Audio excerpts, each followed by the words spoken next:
अस्सलाम वालेकुम। तो जी कैसे हैं आप सब? मैं बिल्कुल ठीक, आपकी दुआओं के साथ। और जी बस यहाँ से मैं अब वीडियो को स्टार्ट करूँगी और आप भी सोचते होंगे कि आज क्लिप कहाँ से स्टार्ट किया जा रहा है। तो बस आज मॉर्निंग में ही पोलियो के ड्रॉप्स पिलाने के लिए आ जाती हैं, तो बस मैंने कहा कि जी आप उन्हें बेडरूम में ही ले आएँ, इसलिए कि बच्चे सो रहे थे और फिर उन्हें बाहर लेके जाना, फिर ड्रॉप्स पिला के अंदर लाना ज़रा मुश्किल हो जाना था। बच्चा अगर नींद से डिस्टर्ब हो जाए फिर वो कुछ खाता भी नहीं है और फिर सारा दिन उसका रोने में ही गुजर जाता है। तो ये जो आंटी ड्रॉप्स पिला रही हैं शुरू से यही घर पे आती हैं, इसीलिए मैंने इन्हें कमरे में आने दिया, और अगर कोई नया बंदा होता तो मैं इजाज़त भी ना देती। सेहत के लिए तो मेरी ख़्याल में तो ये चीज़ बहुत ज़रूरी है और इसे इग्नोर भी नहीं करना चाहिए। कुछ लोग इसे पसंद नहीं करते और अपने बच्चों को फिर ये ड्रॉप्स वग़ैरह नहीं पिलाते। फिर एक टाइम के बाद उनके बच्चों में कुछ चीज़ों को देखा जाता है, जैसे कि वो पोलियो का शिकार हो जाते हैं और जो भी कोई मसले मसाइल उन्हें फिर देखने पड़ते हैं। अब मैं आ चुकी हूँ केएफसी। बस मुझे एक काम जाना था, वो करने के बाद अब यही था कि कुछ खा पी लेते हैं, और मोहम्मद भी साथ में नहीं है और मैं मोहम्मद को बहुत मिस कर रही हूँ। तो बस उसका सोने का भी टाइम था और मुझे जिस जगह पे जाना था मैं वहाँ पे उसे भी नहीं साथ लेके जा सकती, क्योंकि मरीहा किसी भी टाइम कह देती है कि जी मैं चल नहीं सकती, डैडी मुझे गोद में ले लें। तो बस फिर एक टाइम पे एक ही बच्चा हैंडल किया जा सकता है। आजकल बच्चों को फ़ास्ट फ़ूड बहुत पसंद है और मैं सलमान को यहाँ पे यही बात ही बता रही थी कि मोहम्मद को भी केएफसी कहना आ चुका है और उसकी ख़ास कल फरमाइश थी कि मुझे केएफसी खाना है। बस अब मैं यहाँ से मोहम्मद के लिए भी पैक करवा लूँगी, और मेरी सारी तवज्जो मोहम्मद की तरफ ही थी और मुझे यहाँ पे बैठना इतना अच्छा नहीं लग रहा था, और मैं यही कह रही थी कि मैं नेक्स्ट टाइम उससे भी लेके आऊँगी। मेरे बिल्कुल सामने ही बच्चों का ये प्ले एरिया बना था और बस मैं यहाँ पे बैठे यही नोट कर रही थी कि बच्चे कितनी खुशी से अपने पेरेंट्स के साथ आते हैं और बस थोड़ा सा फ़न करते हैं और चले जाते हैं, और बच्चों की खुशी देखने के बाद उनके पेरेंट्स को भी इतना अच्छा लगता है, उनके चेहरों पे इतनी मुस्कुराहट होती है। तो बस बच्चों के लिए ही इंसान सब कुछ करता है कि बस बच्चा खुश हो जाए, बच्चा मुस्कुरा दे, और अल्लाह ताला इसी तरह माँ बाप को हिम्मत दे के रखे कि वो अपने बच्चों की खुशी के लिए सब कुछ कर सकें। बस हमारे मुल्क में इस तरह की बच्चों के लिए इन्होंने एक्टिविटीज़ बहुत कम रखी हैं, इस तरह की फ़न फैक्ट्रीज़ बहुत कम बनाई हैं, और अगर बनाई भी हैं तो वो इतनी रेंज में नहीं आती कि हर बंदा उसे अफ़ोर्ड कर सके। और होना तो यही चाहिए कि हर बंदे के लिए ही ये होनी चाहिए जगह, ना कि अमीर बंदा जा सके और जो अफ़ोर्ड नहीं कर सकता बस वो उनके बच्चे तरसते रहें। तो बस इन चीज़ों का ख़्याल रखने की ज़रूरत है, और यूरोप में ये तमाम चीज़ों का ख़्याल रखा जाता है। वहाँ पे सब बच्चे एक जैसे हैं और बिल्कुल भी ये नहीं है कि वहाँ पे फ़र्क डाला जाता है, और हमारे पाकिस्तान में इन तमाम चीज़ों को लेने के लिए हमें डॉलर प्राइस ही पे करने पड़ते हैं। अब ये केएफसी हो गया या मैकडॉनल्ड हो गया, ये इंटरनेशनल ब्रांड है, इसलिए यहाँ पे वो बच्चों की एक्टिविटी का भी बहुत ज़्यादा ख़्याल रखते हैं। ऐसे ही बातें मैं अब बच्चों के स्कूल के लिए भी सुन रही हूँ कि आप जिस स्कूल में भेजते हैं वहाँ पे बच्चों को बेकिंग सिखाई जाती है, और वो स्टार्ट से ही शुरू कर देते हैं, और उसी स्कूल में उन्होंने बच्चों की बोर्डिंग भी स्टार्ट कर दी है। और जी बोर्डिंग क्या है? बोर्डिंग ये होती है कि अगर बच्चा सुबह में जाता है तो फिर वो 3 बजे या 4 बजे वापस आता है, और उसके अंदर उसकी और भी चीज़ें ऐड हो जाती हैं। यानी कि पढ़ाई के साथ अगर वो कुछ चीज़ों में इंटरेस्ट रखता है, अगर वो बेकिंग में रखता है, अगर वो और किसी म्यूज़िक में रखता है या किसी भी चीज़ में रखता है, तो वो पढ़ाई के अलावा की उसकी क्लासेस होती हैं। बस इन तमाम चीज़ों के लिए फिर उसी तरह से फ़ीस भी पे करनी पड़ती है, और फ़ीस भी इनकी बहुत ज़्यादा है। अब छोटे बच्चे की फ़ीस ही वो बड़े आराम से 25 या फिर 28,000 रुपया मांग लेते हैं।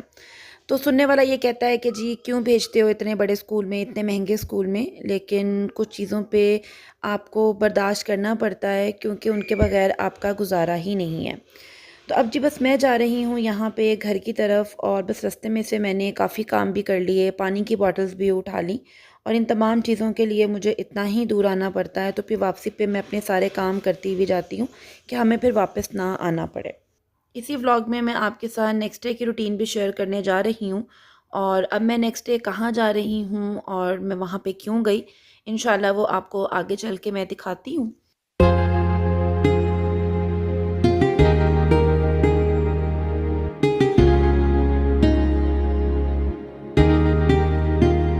ना मैं जानू ना तू जाने कैसा है ये मौसम, कोई ना जाने कहीं से एक खिजा आई, गमों की धूप संग लाई, खफा हो गए हम, जुदा हो गए हम, हे वो लम्हे, वो बातें कोई न जाने। आज काफ़ी टाइम के बाद मेरा लिबर्टी में चक्कर लगा है, वरना महीने में एक आध बार तो राउंड लग ही जाता था। लेकिन बस अब सर्दी आ चुकी है और खैर से अब आगे फंक्शन भी स्टार्ट होने वाले हैं, तो बस मैं यही प्लान कर रही थी कि मार्केट का एक राउंड लगा के आती हूँ कि आजकल क्या ट्रेंड में है। लेकिन मार्केट आने के बाद बहुत अफसोस आया, मार्केट में ना कोई रश था और ना ही कोई नया सामान था, यानी कि कोई फैब्रिक ही न्यू नहीं आया। तो बस देख के ये समझ ही नहीं आ रही थी कि मुझे अगर अचानक से कुछ रेडी करवाना पड़ जाए तो मैं क्या कर सकती हूँ। बस मुझे कुछ वाइट में अच्छा लग रहा था कि अगर मैं चाहूँ तो उसे डाई करवा सकती हूँ, जैसे अभी आपने ये पीछे देखा है।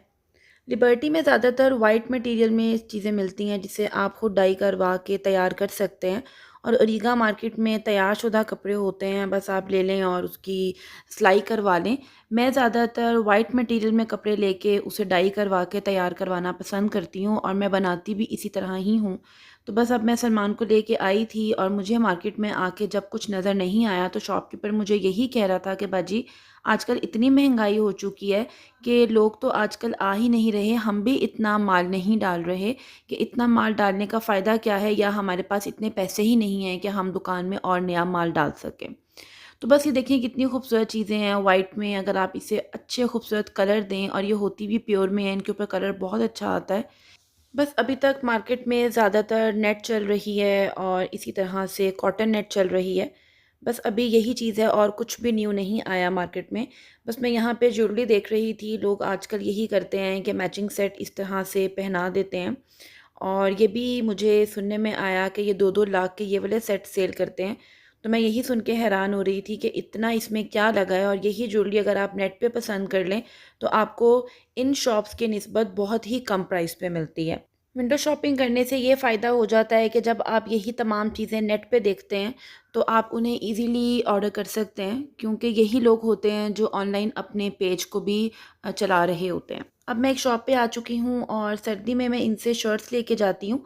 इनके पास बहुत अच्छे प्रिंट्स होते हैं, इसमें मरीना भी मिल जाती है और लिलन भी मिल जाती है। इनके पास सिल्क में भी मौजूद होते हैं डिज़ाइंस।